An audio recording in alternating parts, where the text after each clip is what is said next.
Sencillo sobre este documento que, que aprobó el gobierno de España hace un año o así, en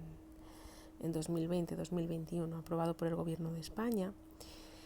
y que me parece que no es muy conocido, pero sin embargo es una propuesta bastante interesante,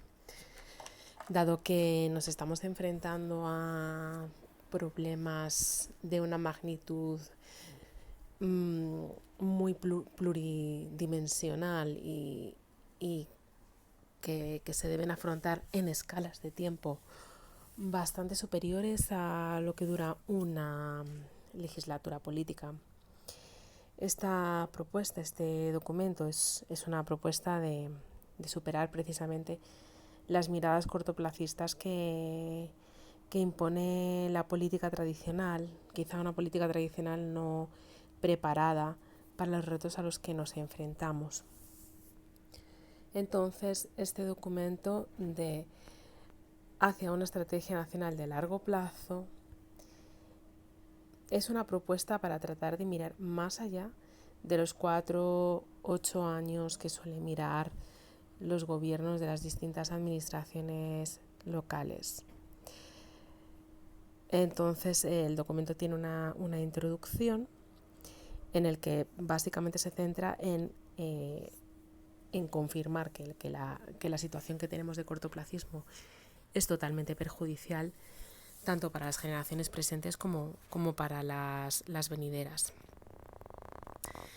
Entonces, propone un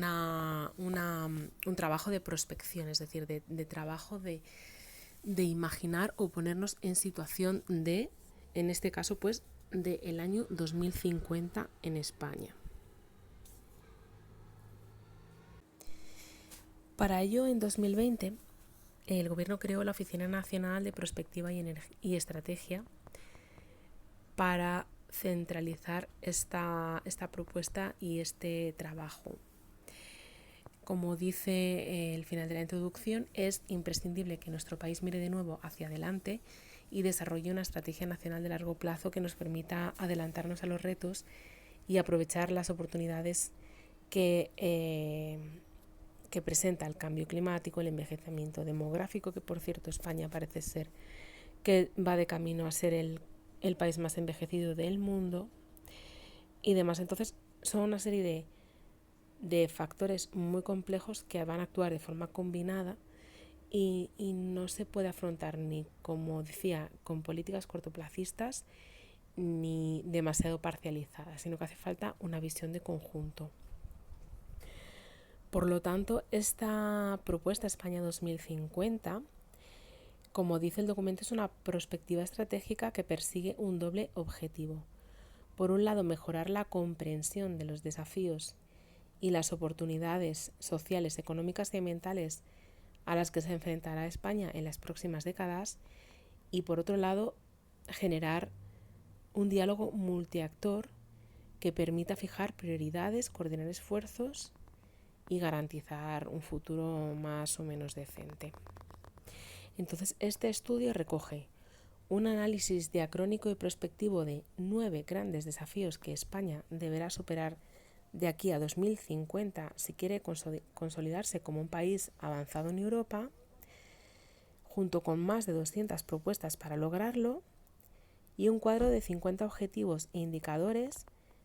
para diseñar líneas de acción y tomar medidas concretas, así como monitorear el progreso. Todos estos fundamentos y propuestas han sido elaboradas por la Oficina Nacional de Prospectiva y Estrategia de la Presidencia del Gobierno y un equipo de más de 100 expertos y expertas de reconocido prestigio. El documento contiene un mapa de fortalezas de España, dentro de las que incluyen pues la esperanza de vida, la calidad democrática, la seguridad ciudadana y la solidez del Estado de Derecho, los derechos y libertades civiles, el tamaño de Producto Interior Bruto, la contribución al comercio internacional, la competitividad económica, la competitividad del sector turístico, la calidad de las infraestructuras de transporte y la calidad del sistema sanitario.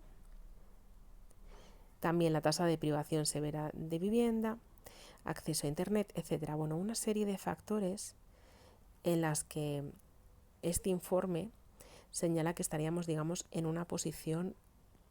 adelantada con respecto a otros países del mundo. Por lo tanto, sería un mapa de fortalezas. Entre los 9 desafíos que comentaba al principio que analiza este documento, aquí analizan 9 que son ser más productivos para crecer mejor, conquistar la vanguardia educativa, mejorar la formación y la recualificación de nuestra población, convertirnos en una sociedad neutra en carbono, sostenible y resiliente frente al cambio climático, preparar nuestro estado de bienestar para una sociedad más longeva, promover un desarrollo territorial equilibrado, justo y sostenible, resolver las deficiencias de nuestro mercado de trabajo, reducir la pobreza y la desigualdad y ampliar las bases de nuestro bienestar futuro. A continuación, el documento incluye un mapa de las tareas pendientes de España, digamos, esos aspectos en los que no estaríamos en una posición tan ventajosa como son la renta per cápita, los niveles de productividad laboral. A pesar de todas las horas que trabajamos en España, no tenemos una productividad laboral muy elevada. El índice de complejidad económica, índice de innovación, inversión en propiedad intelectual, índice de capital humano, tasa de abandono escolar, proporción de población que ha superado la ESO, nivel de comprensión lectora y matemática de la población adulta, etcétera. Una serie de factores que, digamos, pues quizá se podrían definir como debilidades.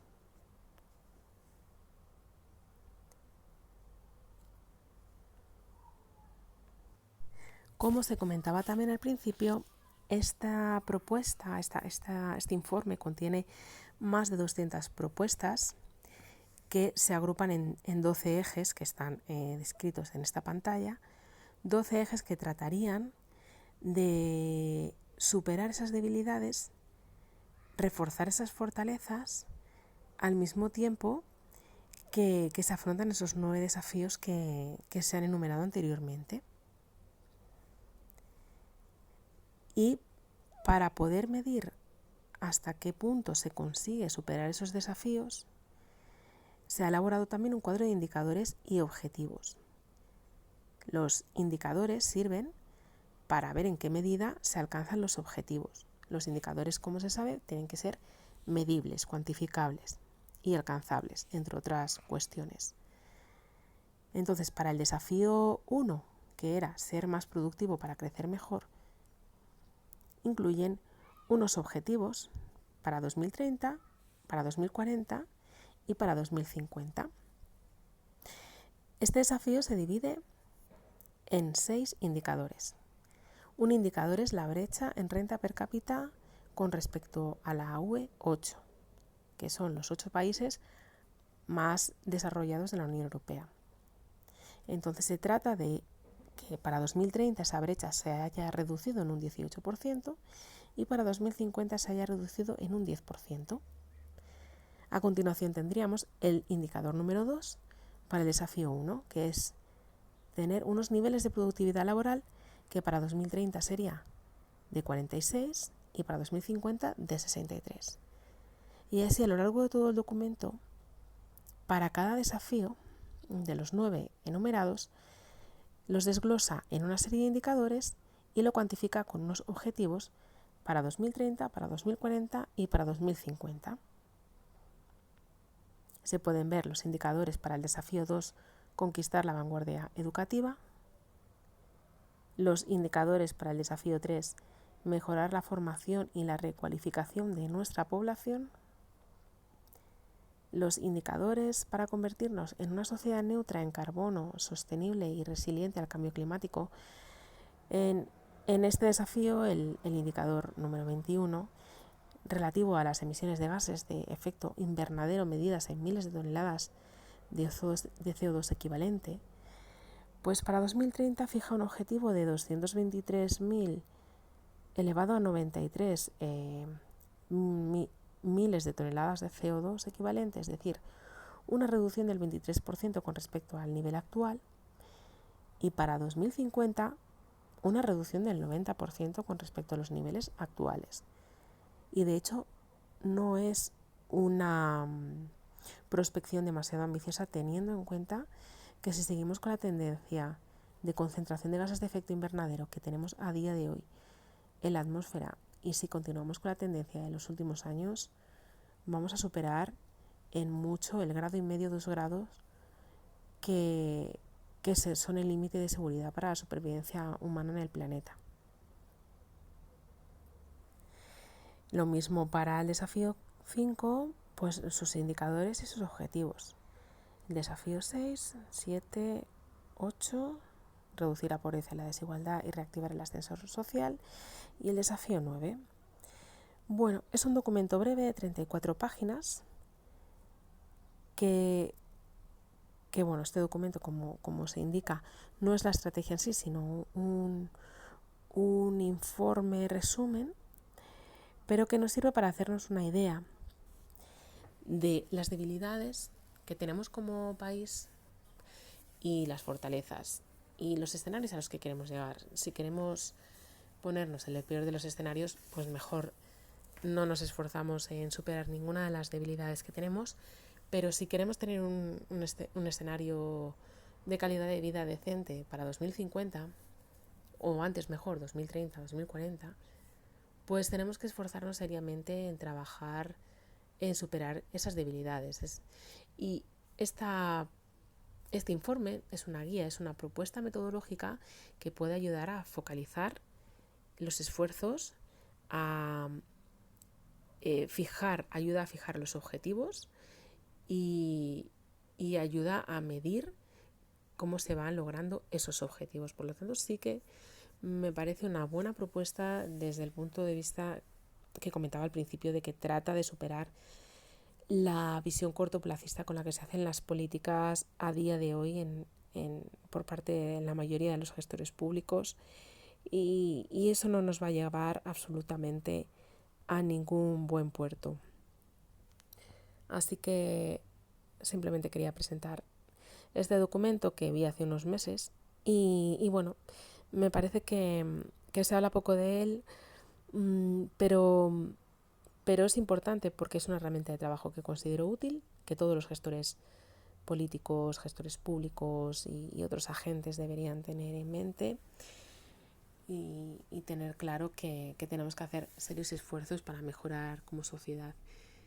y pensar en las generaciones futuras, las cuales a día de hoy,